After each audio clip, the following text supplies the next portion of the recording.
uh, I was gonna meant to do this, but I think I've got it wrong. If we go like this, it goes into that, then into that, then it goes in. Okay.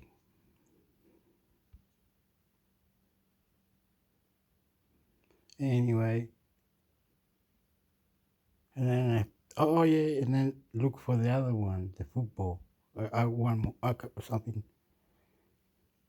INTERMIXHECTOR, esto, parento, chocolate que bate, yala, yala, oh, pareo, empanadas colante, como la gente, eso, ejercicio, zumba, samba, ejercicio. Bueno, para ti, bueno, muy bueno, amigo. Dale, mierda. Este ejercicio, como el color, el amor adentro del corazón. Vaya arriba, arriba nomás. Viva, viva, si es bueno para que no vaya. Te casaste comiendo la comida, la señora, el caballero, todos. Pedimos, cantamos. Yala, yala, colo, colo, yala, yala. A ver cómo hablan esto. Excuse me, Voluntala, Sydney, Australia, Melbourne, Canberra.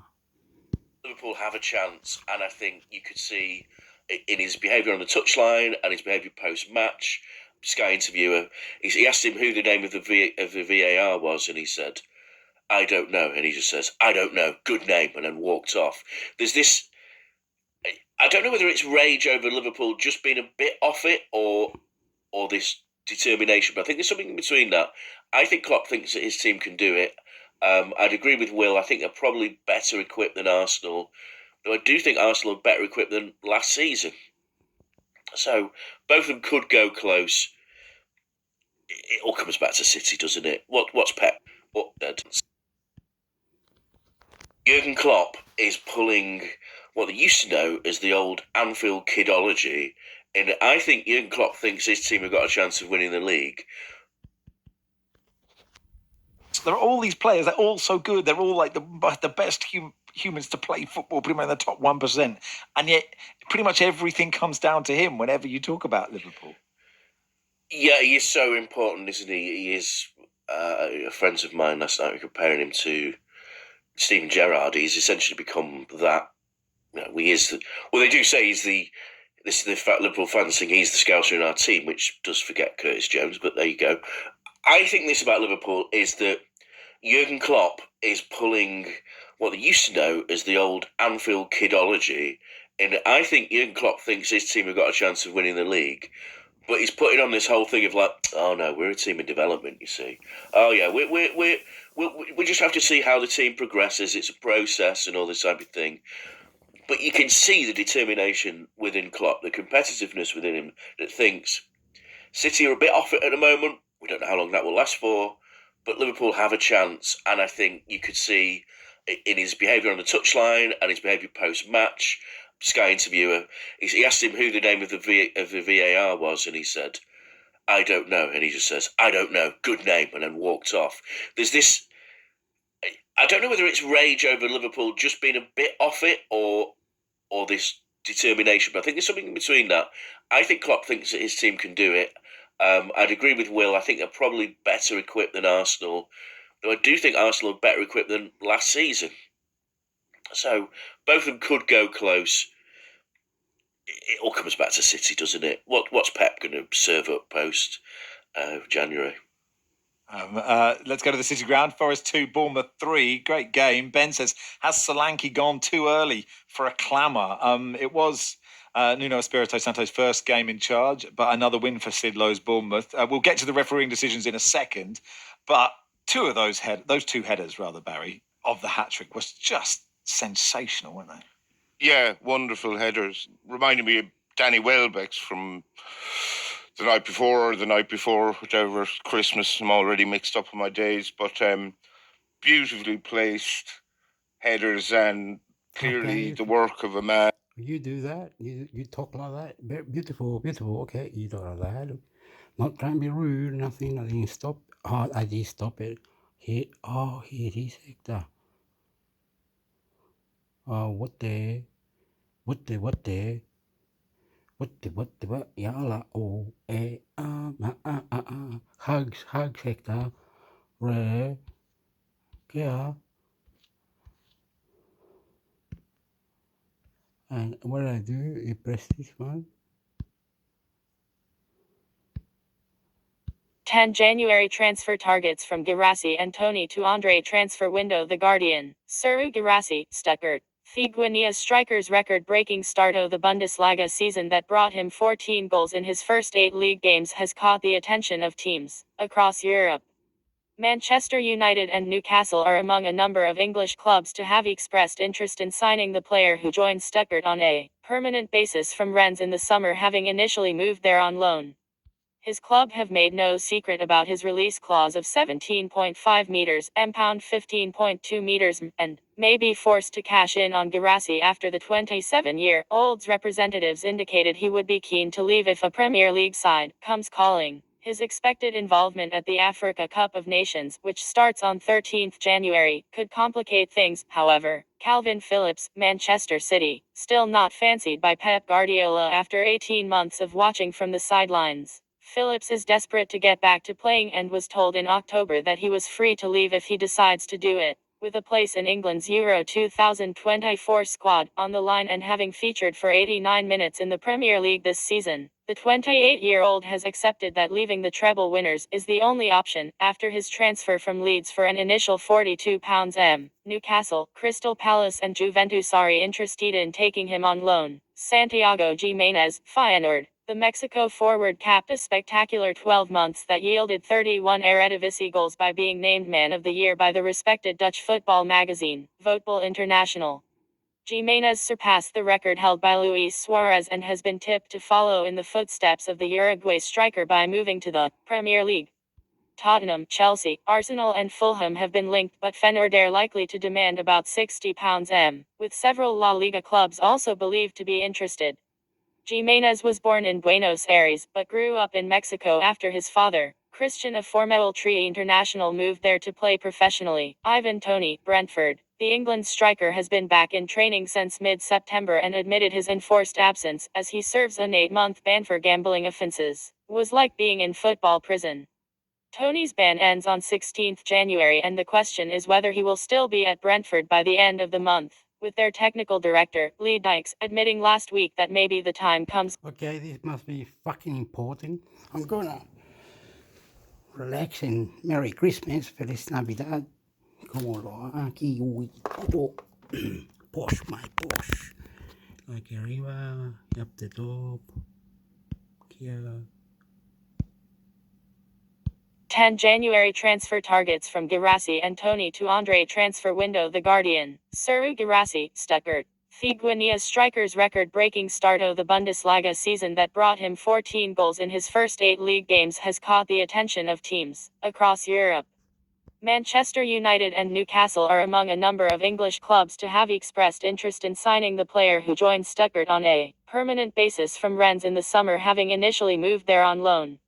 His club have made no secret about his release clause of 17.5 meters (pound 15.2 meters) and may be forced to cash in on Guirassy after the 27-year-old's representatives indicated he would be keen to leave if a Premier League side comes calling. His expected involvement at the Africa Cup of Nations, which starts on 13th January, could complicate things. However, Calvin Phillips, Manchester City, still not fancied by Pep Guardiola after 18 months of watching from the sidelines. Phillips is desperate to get back to playing and was told in October that he was free to leave if he decides to do it. With a place in England's Euro 2024 squad on the line and having featured for 89 minutes in the Premier League this season, the 28-year-old has accepted that leaving the treble winners is the only option, after his transfer from Leeds for an initial £42. Newcastle, Crystal Palace and Juventus are interested in taking him on loan. Santiago Jimenez, Feyenoord. The Mexico forward capped a spectacular 12 months that yielded 31 Eredivisie goals by being named Man of the Year by the respected Dutch football magazine, Voetbal International.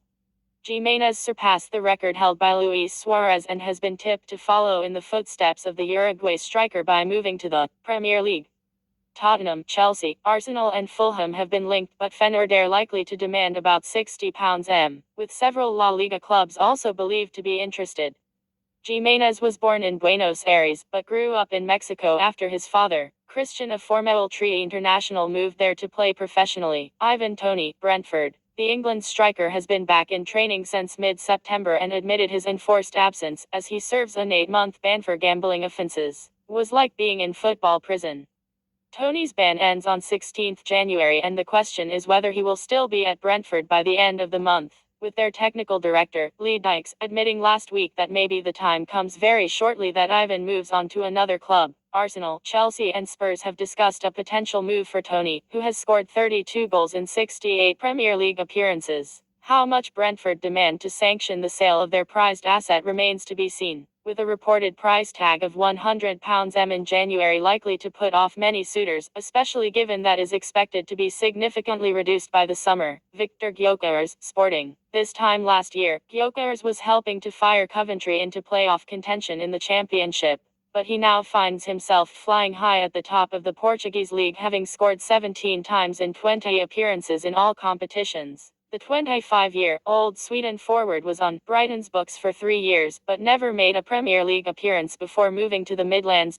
Sporting paid a club record £20 to sign him in the summer, but set his release clause at an eye-watering £100. That has reportedly not stopped Arsenal, Chelsea and Milan, among others, from considering a move in January. Andre, Fluminense. Fulham have stolen a march on others attempting to sign the highly rated Brazil midfielder after holding talks over a potential £30 transfer, although that could change in the next few weeks. Andre, part of the Fluminense team beaten by Manchester City at the recent Club World Cup, has been heavily scouted by Liverpool and Manchester United in the past and may have his sights set higher up the table. I watch the Premier League and it's a big dream to play there, he said last week. I'm focused on finishing the season with Fluminense, but my dream is clear, to be a Premier League player. Jadon Sancho, Manchester United. Leaving Old Trafford appears to be Sancho's only option while Erik ten Hag remains in situ, but finding a suitable destination will be tricky. United are keen to recoup as much as possible of the £73 fee they paid Borussia Dortmund for the England forward 2 years ago, yet no, that is out of the question in the January market. A loan until the end of the season could suit all parties, with RB Leipzig, Bayer Leverkusen, Barcelona and Juventus linked with a move for the 23-year-old. Sancho was reportedly offered to clubs in Saudi Arabia during a recent trip there by United's football director, John Murtough. Lloyd Kelly, Bournemouth. The Bournemouth defender has impressed many clubs with his composed performances over the past 18 months, and has stalled on extending a contract that expires in the summer. Liverpool and Tottenham are believed to have shown interest in the 25-year-old, who is understood to have been offered a bumper new deal to stay. We will see what the market gives us, Bournemouth's manager, Andoni Iraola, said. As a coach you don't want to lose him, but you never know. Whenever the market opens, you never know what's going to happen. I think players have to take their own decisions. Bournemouth are determined not to allow their top scorer, Dominic Solanke, to depart despite interest from Arsenal and West Ham, after he signed a new deal in September. Aaron Ramsdale, Arsenal. Job sharing with David Raya not quite worked out for the England goalkeeper, and he may be tempted to knock on Mikel Arteta's door at the start of January, after making 5 Premier League appearances this season. There would be no shortage of suitors if he did, with Chelsea and Newcastle rumored to be interested in a loan after injuries to their respective first choices, Robert Sanchez and Nick Pope. Ramsdale was in England's most recent squad despite being out of favour at his club, but it was noticeable that Crystal Palace's Sam Johnstone got the nod to play against Australia in October. The former Sheffield United goalkeeper will know he cannot take for granted his place at Euro 2024. Lamine Camara, Metz. The 19-year-old only joined Metz in February, but made scouts all over Europe pay attention when he scored from inside his own half against Monaco in October. The latest talent to emerge from the Generation Foot Academy in Senegal's capital, Dakar, that also produced Sadio Mane and Ismaila Sarr. Camara was crowned this month as CAF's Young African Player of the Year after 12 months of dizzying progress. Having been voted player of the tournament as Senegal won the African Nations Championship for domestic-based players in January, he was also named the best player at the African Under-20s in March. Compared to Kevin De Bruyne and Toni Kroos, The midfielder is reportedly on the radar of several English clubs including Brighton and Chelsea, who are also expected to sign the Senegal under-17 midfielder Pape Daouda Dione. The Generation foot winger, Amara Diouf, a 15-year-old who won his first senior cap in September, is another emerging star being heavily monitored.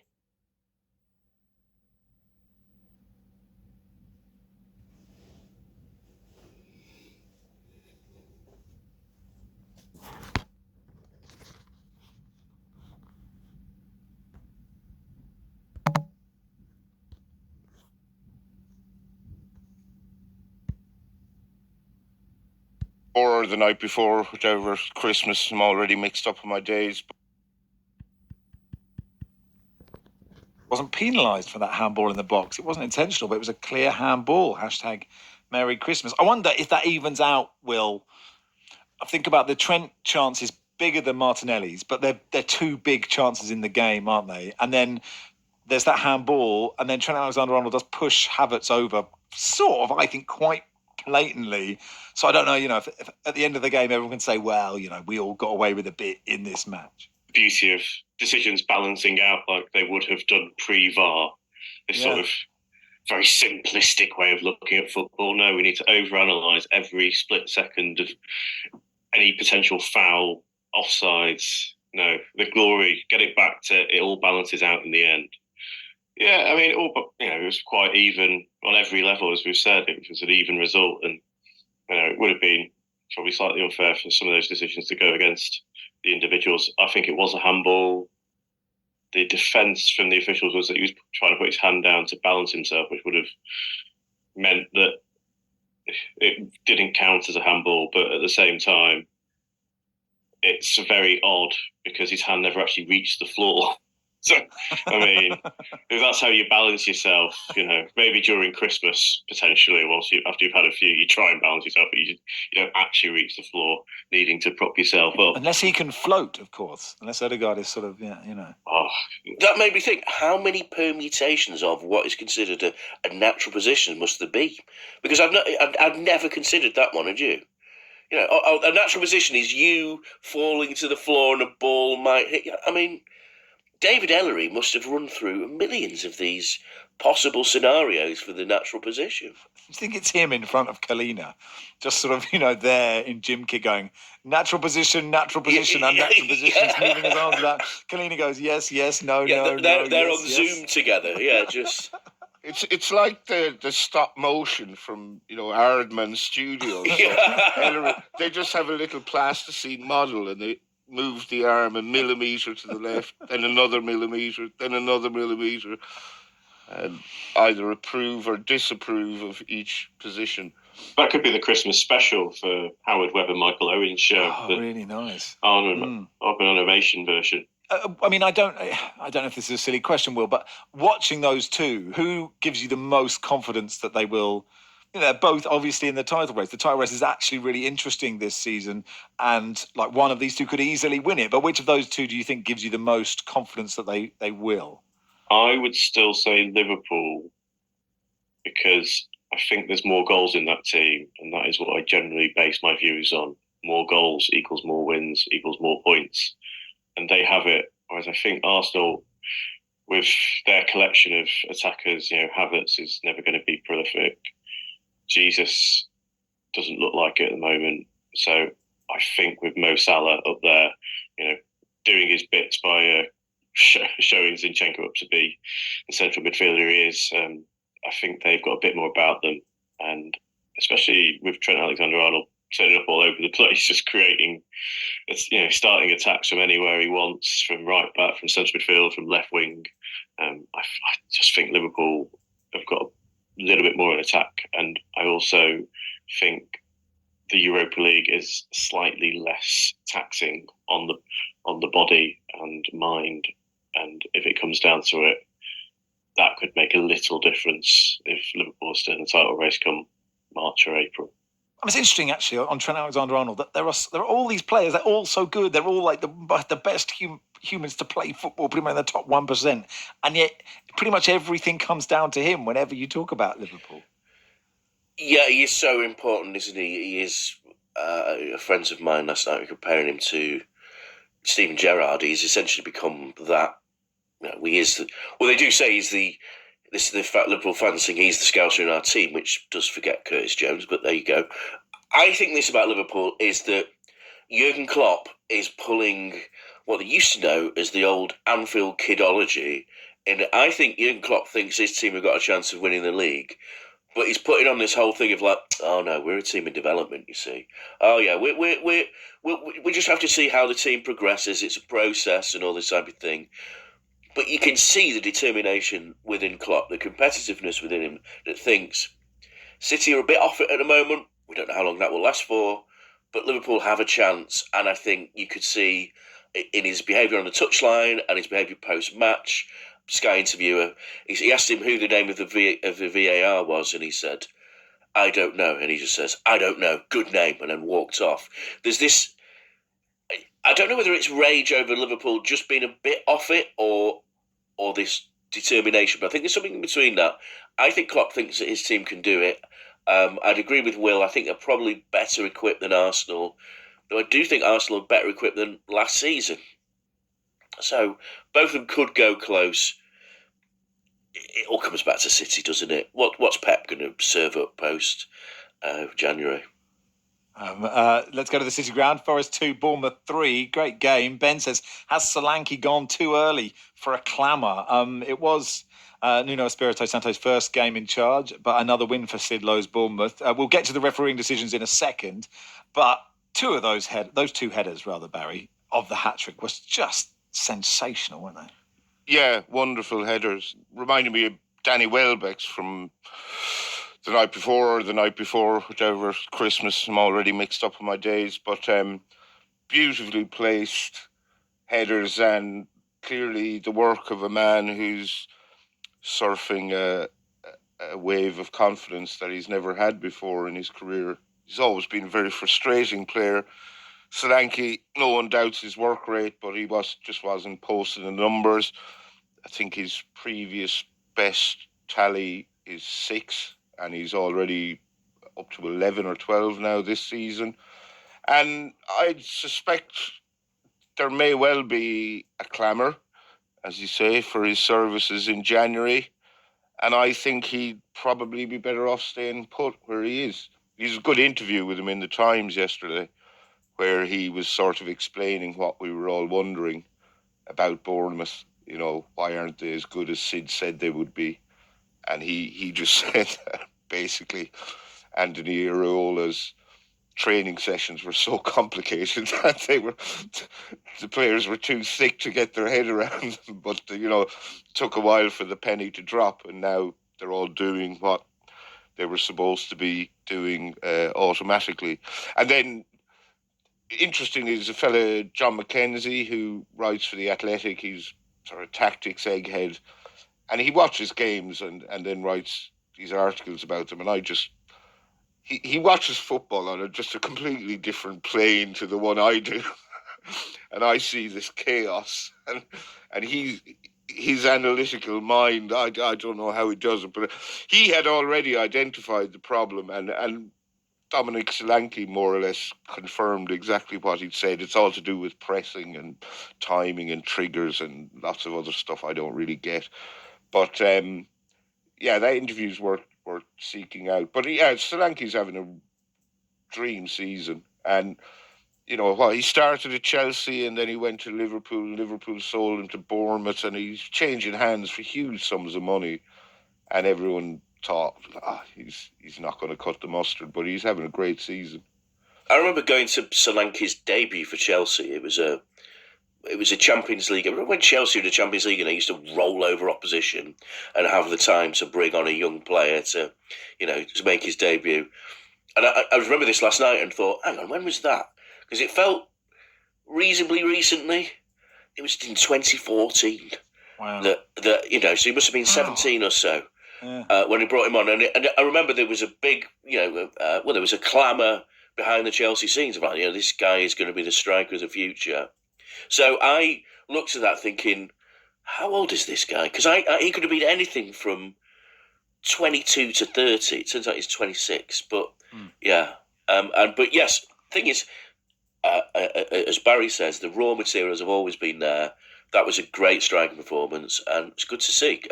Really glad to see that he's got there after all this time.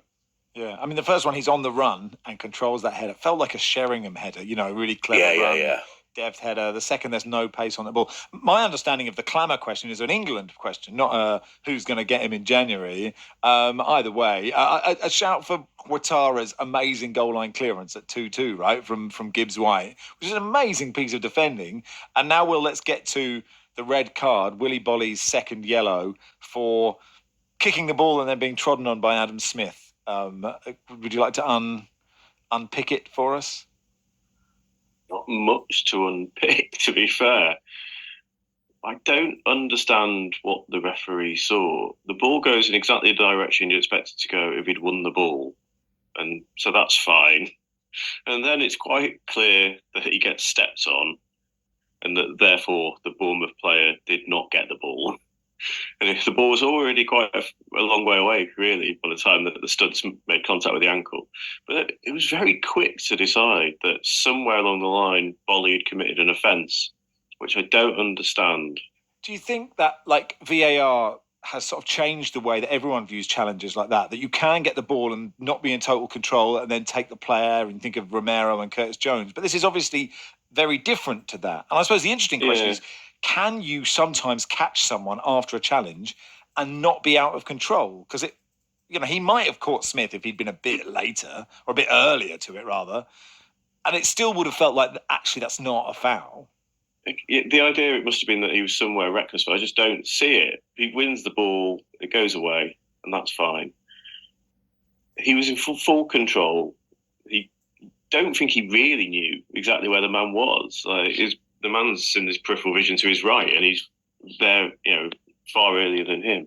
And it's just the speed with the decisions made where actually probably need to take a step back and think all that's happened. And it's 25th minute of the game, thereabouts. It's very early on. It's going to have a massive impact.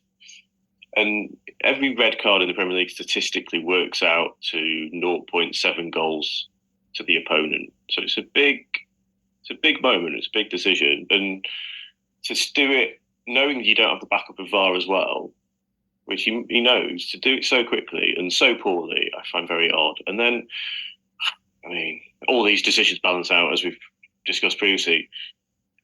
If you are going to have 32 cameras in a football ground that could have you'd need one angle at about 5 seconds to pick that one up. What is the point in not having it for the second booking? It's just so ludicrous. Yeah. Why is VAR not allowed to rule on yellow cards? VAR appears to do everything else apart from yellow cards. What? Probably slow down the game, wouldn't it, too much? Yeah, that's right. Yeah. Got to keep the flow.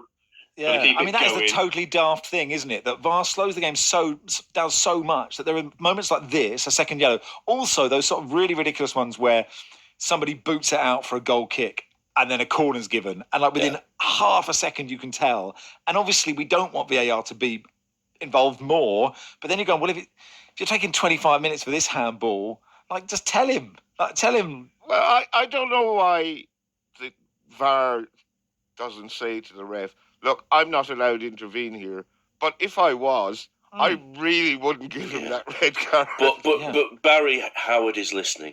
Listening. But that is the Zidane headbutt, right? That's the Zidane headbutt. Yeah, absolutely. Yeah. Obviously, the VAR can intervene with cases of mistaken identity, and so could Forrest have just sort of had a word with the full official and said, he must have thought someone else has committed a foul somewhere else on the pitch, and he's mistaken that he actually thinks it was Willy Bolly, and tried to get him kept on the pitch. And actually, Adam Smith, right, should get booked because he's bought that. Right, and obviously, he's not the only player to dive, but he's trodden on someone and then gone down like he's been hacked. It's sort of clever play, but he should get done. I know she's our mate, but Robin Cowan is a brilliant commentator, is what I thought from watching Match of the Day. A terrible result for Forest, given the other results at the bottom, and we'll do those in part 2, starting with Luton's victory over Newcastle. This podcast is supported by Macquarie University Business School. The gap between good business and business for good has never been smaller. You could either do business and make money, or you could go and make the world a better place. There was nothing in between. And there's been a huge shift. Kylie Flement has been on the front foot of this shift since completing a Macquarie University Master of Business Administration. She's transitioned from a corporate career to become CEO of the Social Enterprise Council of New South Wales and ACT. Anyone who Yalla, oh la lelo, oh la la yo, yo, God, God, God, God. That's what happened in the show. Lord, God, God, God. That's what happened in the show. Rewind, rewind, rewind. Okay, what was the other one? This one. One of these was beautiful. I love it. Hurry up, please. You INTERMIXHECTOR. Oh, ABC Listen. Podcasts, radio, news, music, and more. Lee Miller lived an exceptional life. Or as her son Anthony thinks about it, she lived many different exceptional lives. Okay. What? I am Chileno, Australiano. Thank you to meet you. Beautiful meeting you. No, sunrise, Mother Earth, Spirit, from mountain to ocean, the Spirit, soul, Gabra, Kurichini, Aja, Liba, Abuchini. Lee Miller was a Vogue cover girl in America before moving to Paris to study photography with her lover, the surrealist Man Ray. In the Second World War, Lee became a war correspondent, reporting from the front lines and photographing the liberation of the Dachau concentration camp. As the Allies took Germany, she was famously photographed taking a bath in Hitler's bathtub, her combat boots muddying his pristine white bath mat. After the war, Lee reinvented herself once again, this time as a gourmet chef, specialising in surrealist creations like green chicken and pink cauliflower breasts. Anthony Penrose is Lee's only child, from her relationship with the English painter Roland Penrose. Anthony grew up on the family's idyllic farm in the East Sussex countryside, where his parents entertained a host of artists and eccentrics, including Picasso, who became firm friends with little Anthony. But Anthony's relationship with his mother was strained as she battled alcohol and depression and the scars of all that she had witnessed. And it wasn't really until after his mother's death that Anthony came to appreciate how extraordinary her life and her talent had been. Anthony went on to write an acclaimed biography of his mother called The Lives of Lee Miller. And he's in Australia as the curator of a survey of his mother's photographs, currently on show at the Heidi Museum in Melbourne. Hi, Anthony. Hello. When you were growing up, how much did you know about your mother's life before you came along? I knew very little about her life. I knew that she took pictures because I often saw her doing that. She would bring out her camera and photograph people who were around us and that sort of thing. But I had no idea of her previous history because it was something that she refused to talk about. She was born in Poughkeepsie. Is that how I say that wonderful word? Yeah, Poughkeepsie. She was born in Poughkeepsie in New York State and she was expelled from various schools as a teenager. What sort of mischief was young Lee getting up to? Just about everything. She was very, very rebellious. She had had a shocking incident of child abuse, not from her family, but it really affected her extremely badly. And I think this made her at odds with the rest of the world. And she was just this wild, free spirit that nobody was ever going to control. And, of course, that doesn't go down very well with schools. What did her father make of this rebelliousness in his daughter? I think, in a way, he rather liked it. And certainly he encouraged her because he made sure that she understood she was every bit as good as any other boy and played all the boys' games and helped him in the darkroom with his photography and took an interest in engineering things and so on. And so actually she grew up with this very broad outlook on life, and she wasn't going to be inhibited and pushed into doing girl-only things, you know. So was it her father who first introduced Lee to photography? Yes, indeed. Unusually, he had an amateur darkroom, and he specialised in taking stereoscopic images and also images of engineering marvels and things that were really exciting to him in that day. I mean, he was a pretty useless photographer, but actually technically he was good because it was always sharp, it was generally well exposed, and developed in his own little darkroom under the stairs in the house. I think after her final expulsion from school, Lee had her first trip to Paris, which was a place she fell in love with and which would come to mean so much to her. But her father went and dragged her back to America while she was still a teenager. And she was at art school in New York when she was nearly run over.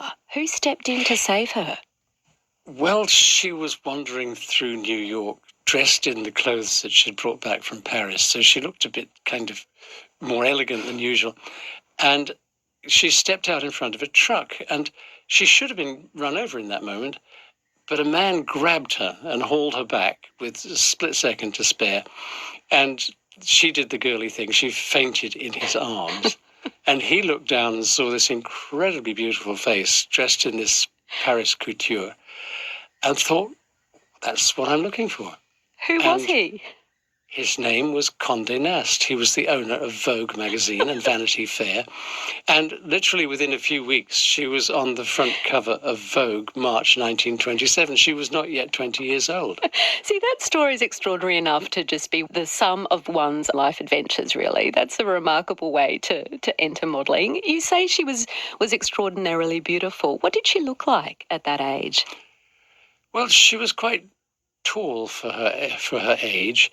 And she was very clean-limbed, slim, blonde, with just a lovely figure, but a very, very beautiful face. There was something not classically beautiful about her, but just something that was really engaging, attractive. And I think when you look at her face, it speaks already of the intelligence that she carried. So from that chance fainting in the arms of Condé Nast, she begins her modelling career. Did she enjoy modelling? Not really, no.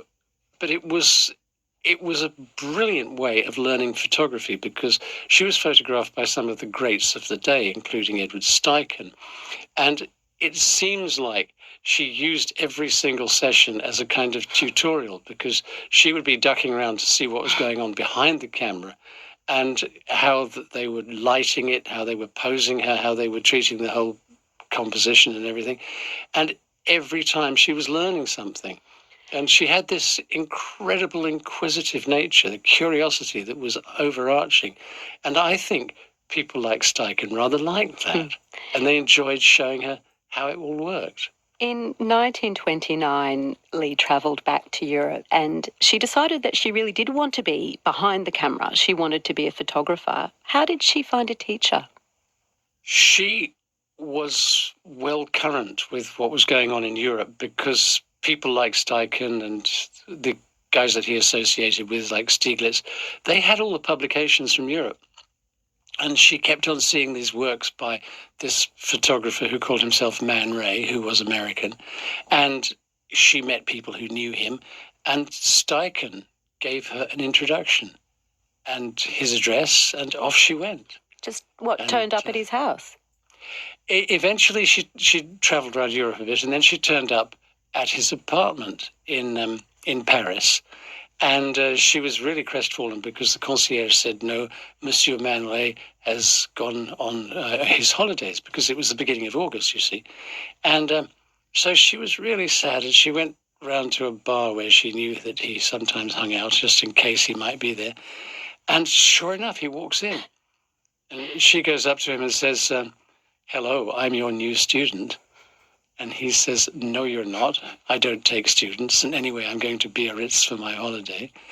And she says, yes, I know. And I'm coming with you. And that was the beginning of that amazing relationship. She must have had a convincing way about her, Anthony. She was bold, yes. I don't mean to say that she was pushy, because she had this incredible intelligence and this intuition, and she knew when a chance was worth taking, and she knew how to take it. What sort of photographs did she take when they were together in that period with Man Ray? There's a very definite division with her photography because she had to do the commercial work. So there's fashion and stuff that you can imagine she needed to do to earn the money, because very quickly she had her own studio. But the images that really endure are the ones that she took just wandering around Paris. And it's like she used her camera like a cookie cutter. And when she saw something interesting, she would just snip it out of life, make it into a picture and give it back to us. So we've got a picture of a lot of rats' bottoms sitting on a stick and their tails are hanging down. And, strange examples of coiffure and strange examples of architecture and things like this. And it's often very witty. And it's this kind of surreal way that she has of looking at the unexpected and looking at the things which are finding the marvelous in the ordinary. And she was so good at that. She left Man Ray and left Paris and returned to New York, where she began her own photography studio. What kind of clients did she have? Well, to begin with, she had to do all kinds of boring stuff, pack shots for advertising and in-store promotion and stuff like that. But she brought with her a kind of Parisian chic, which put her way ahead of the other American photographers at the time. And suddenly she found that she was getting the jobs. And you've got to remember, this was the part of the recession was going on at the time, and any commercial stuff was very, very hard to get. And then that developed into portraiture, starting off actually with Broadway artists, actresses and so on, who wanted really arresting images to send to Hollywood casting directors. And then she got society portraits, and then she got all kinds of things that kind of went with that, people wanting their pets photographed and so on. And it turned out to be very successful. She made a go of it. Was she also seeing herself as an artist in addition to that kind of commercial work? Was she having exhibitions by this stage? She had an exhibition in New York at the Julian Levy Gallery, and then she had work in other exhibitions as well. So, yes, she always saw herself as an artist, but then as an artist, she always saw herself as somebody who needed to earn her living, and that was where the commercial work came in. While she was in New York, she was keeping up this busy social life of parties and poker games and theatre and art openings, and she had many friends and admirers. One afternoon she rang home to ask if her mother had liked an Egyptian man called Aziz that she'd introduced her parents to. Why did she want to know that? Because she wasn't going to admit to it, but she'd married him that morning. And secretly in New York. And everybody, there was a sort of ripple of shock, horror. Even the most broad-minded couldn't get their heads around the fact that she'd married an Egyptian. And my goodness, in America of that time, interracial marriage was really, really quite extraordinary. And so there she was, again, as a pioneer, right out in front. I mean, I hope her mother said yes before she realised that she was either giving approval or disapproval to her new son-in-law. Well, what she said was, well, I only met him for an hour or two, and I thought, yes, he did seem a really nice man. And he said, well, I'm glad you like him because I married him this morning. Well, I mean, beyond the fact of him being Egyptian and what that meant at the time, he does seem a slightly kind of curious choice for a husband. He wasn't an artist. He was a businessman who'd come to New York on behalf of the Egyptian National Railways. Why do you think Lee married him? He certainly was not an artist in his own right, but he did have an understanding of art. But the most important thing was that he was a good person. He had huge integrity. He had great kindness and great compassion and was immensely supportive of Lee. And for her, that was more important than anything else because he was solid and reliable. And the kind of lovers that she'd had up to this point were very unreliable and very volatile and so on. So he was this really loving, kind, solid person. And I think there was a degree of irresistibleness about that. They went back together to Egypt to set up home there. What sort of life did she live in Egypt with Aziz? Well, to begin with, it was wonderful because he was wealthy, and so she lived in this great big house with servants, and she never had to worry about anything. And then very, very quickly, she found that she was getting incredibly bored because the expatriate society was composed mostly of British women who were really incredibly dull. You know, their top conversation would be the bridge game last night, or did you see the polo, or shall we go duck shooting with the men next week? And that kind of, and you can imagine it just made her go nuts. And she solved the problem by making long-range excursions into the desert to do photography excursions like that. And it was very risky because the cars only had two-wheel drive. They didn't have good navigation systems. And off they went. And she came back with the most extraordinarily brilliant photographs of things that she found. And it seemed like Egypt, I think, must have been a surrealist country that was created by a load of gods about 8,000 years earlier, and just specially for her, because certainly she made good use of it. What sort of images stand out to you that she took while in Egypt? What kind of photographs? Well, we see her at her most surreal because there was no art director to satisfy. And so when she goes to photograph the pyramids, and what she does is she climbs to the top of the pyramid and photographs its shadow stretching out over the land. And it's like the influence of the pharaohs stretching out over the land and the people beneath them. And it's so eloquent and so moving. And everybody else will stand on the ground and take a picture of the pyramid from ground level. No, she took a photograph of the hole that it makes in space and the shadow that it left behind. It's that kind of thing. She's always finding these strange and wonderful images. How did she first meet the man who would become your father?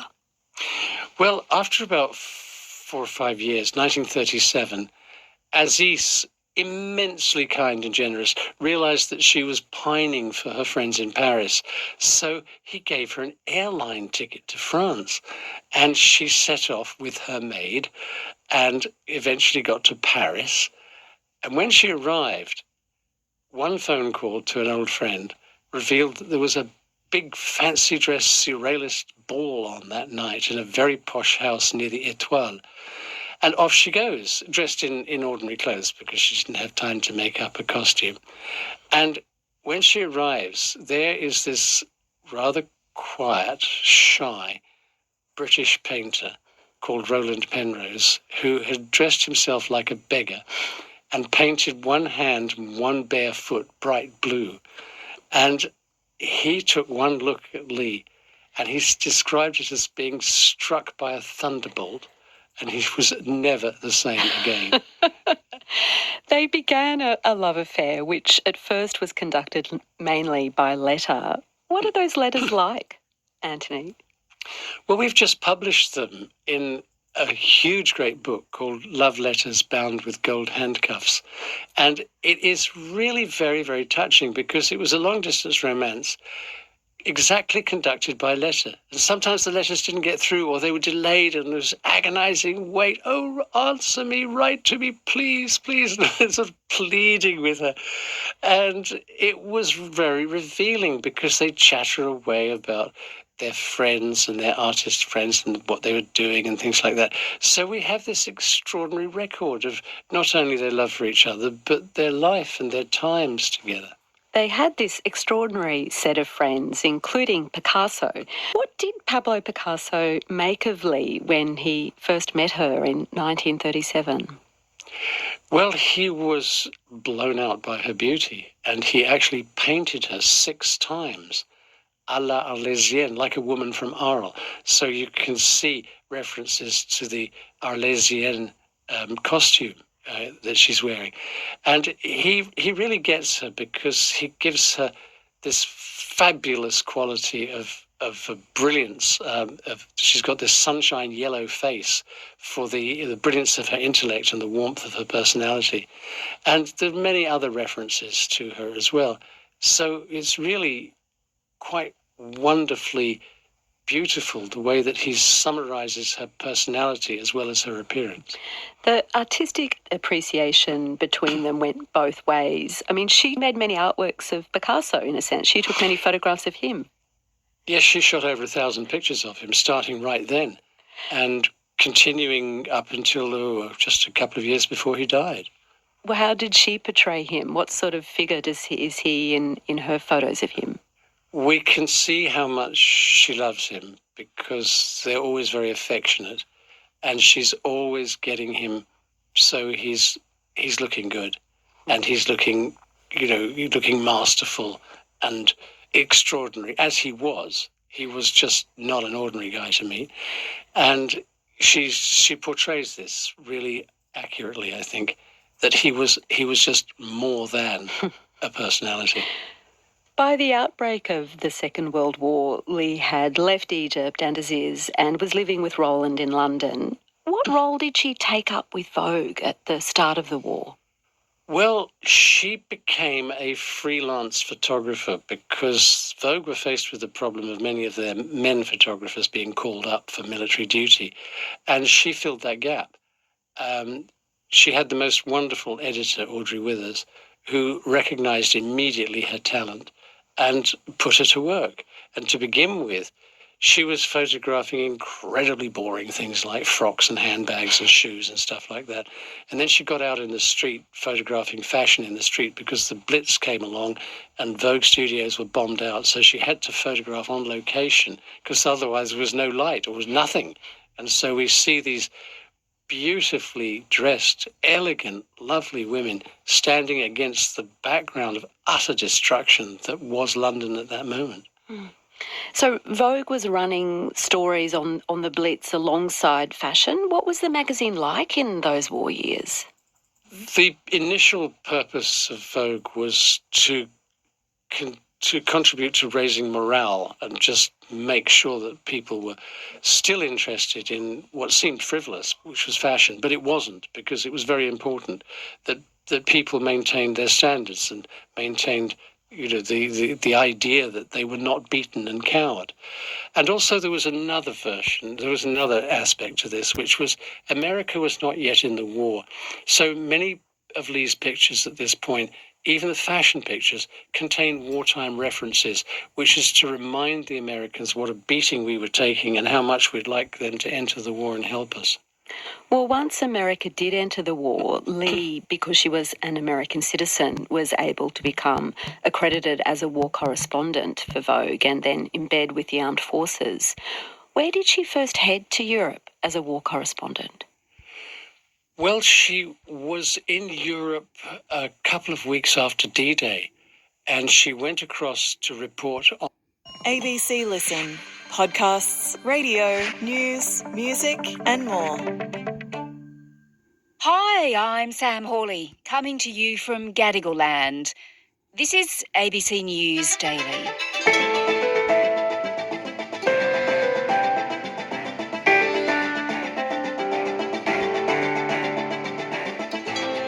Electric vehicles, electric bikes, electric scooters. They're becoming more prevalent and part of our everyday lives.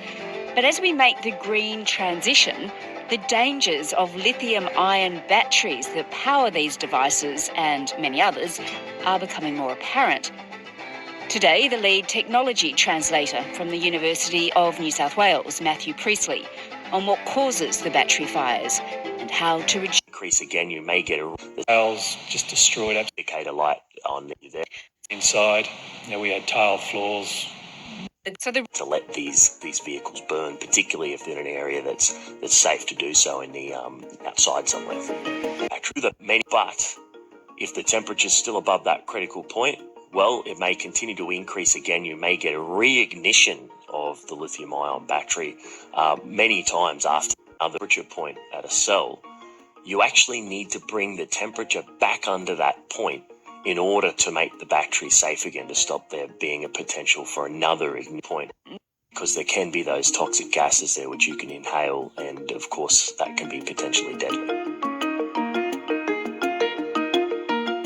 Yeah, and to add to that, it's really hard to put these fires out, isn't it? It is, and that stems from the fact that once you've gone past that critical temperature point at a cell, Of course, there was... But at this point in time, it seems like there's with our petrol cars that we have at home. That's also can be seen as a combustion engine car. So we need to be aware of. IMA's come out and said that there's, a lower risk and there's per capita less fire and explosions than inside of things.